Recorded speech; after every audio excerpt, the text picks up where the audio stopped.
اور پھر اس کے لیے دنیا کے عیش و آرام میں کوئی لذت نہیں ہوگی۔ اب جب بندے میں یہ اوصاف حمیدہ ہوں گے، جو ان صفات کا حامل ہوگا، تو اس کو اللہ تبارک و تعالیٰ دو سندیں، دو سرٹیفکیٹس جاری فرما رہے ہیں۔ اس کے لیے دو قسم کے انعامات کا اعلان کیا جا رہا ہے، اور وہ انعامات کیا ہیں؟ ان میں سے ایک دنیاوی ہے اور ایک اخروی۔ دنیاوی انعام کیا ہے؟ کہ یہ جو اوصاف رکھتا ہوگا وہ سیدھے رستے پر ہے، وہ صراط مستقیم پہ ہے، وہ ہدایت پہ ہے اپنے پروردگار کی طرف سے۔ اور اخروی انعام یہ ہے کہ جب ان اوصاف کے ساتھ اس نے ہدایت پر زندگی گزاری تو اب وہ کامیاب ہو چکا، اب وہ اپنی مراد کو پہنچ چکا، وہ فلاح پا گیا۔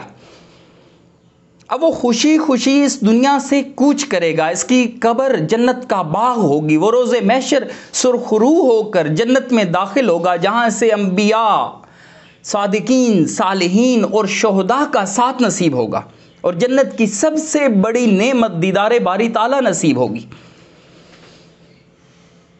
ایک اور اہم بات جو اس آیت کے الفاظ سے سمجھ آتی ہے وہ یہ ہے کہ ہدایت من جانب اللہ ہے، کیونکہ فرمایا گیا کہ اولئک علی ھدی من ربہم۔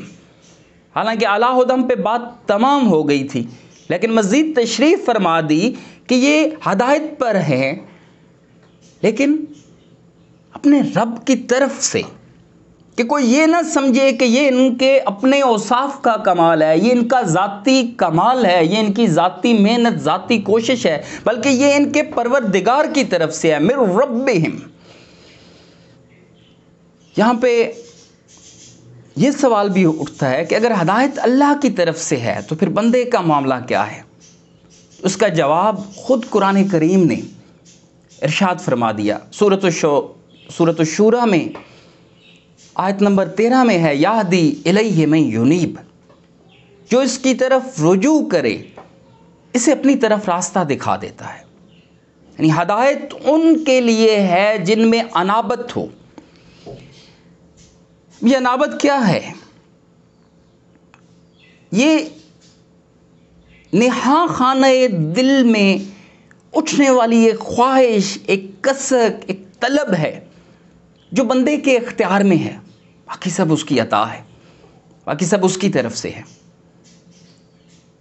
سورۃ العنکبوت کی آخری آیت میں ارشاد ہوتا ہے، الذین جاہدوا فینا لنہدینہم سبلنا، اور جو لوگ کوشش کرتے ہیں، مشقت برداشت کرتے ہیں، تگ و دو کرتے ہیں ہمارے لیے، یعنی مجھے پانے کی کوشش کرتے ہیں۔ اللہ تبارک تعالیٰ فرما رہا ہے فینا، میری ذات کو، مجھے پانے کی کوشش کرتے ہیں، ہم ان کے لیے راستے کھول دیتے ہیں، ہم ان کے لیے سبب، اسباب جو ہیں ان کو مہیا کر دیتے ہیں۔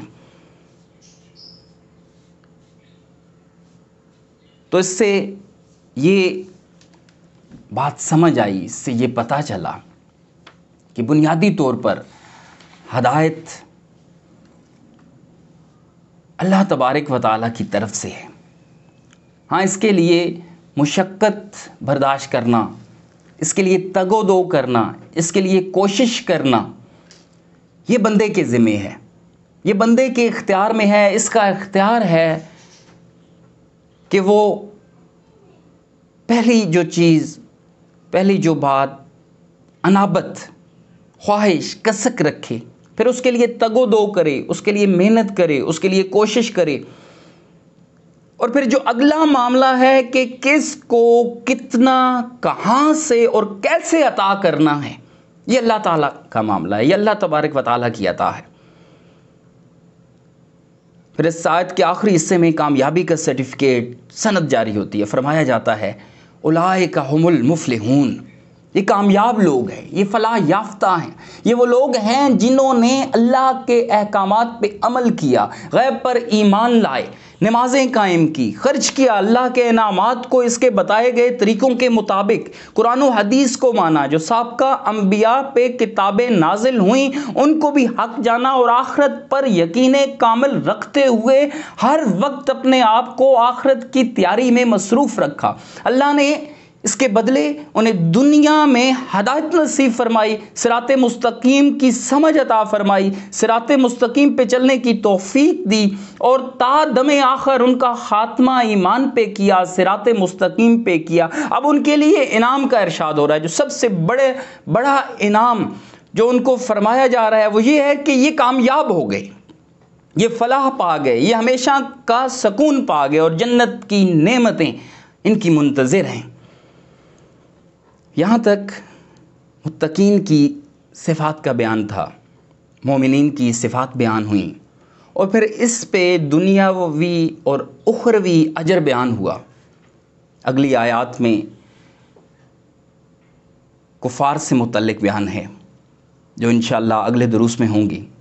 اللہ تبارک و تعالیٰ سے دعا ہے، اللہ تبارک و تعالیٰ ہمیں صراط مستقیم کی سمجھ عطا فرمائے، صراط مستقیم پہ چلنے کی توفیق و ہمت عطا فرمائے، اور تا دم آخر صراط مستقیم پہ قائم رکھے۔ آمین یا رب العالمین۔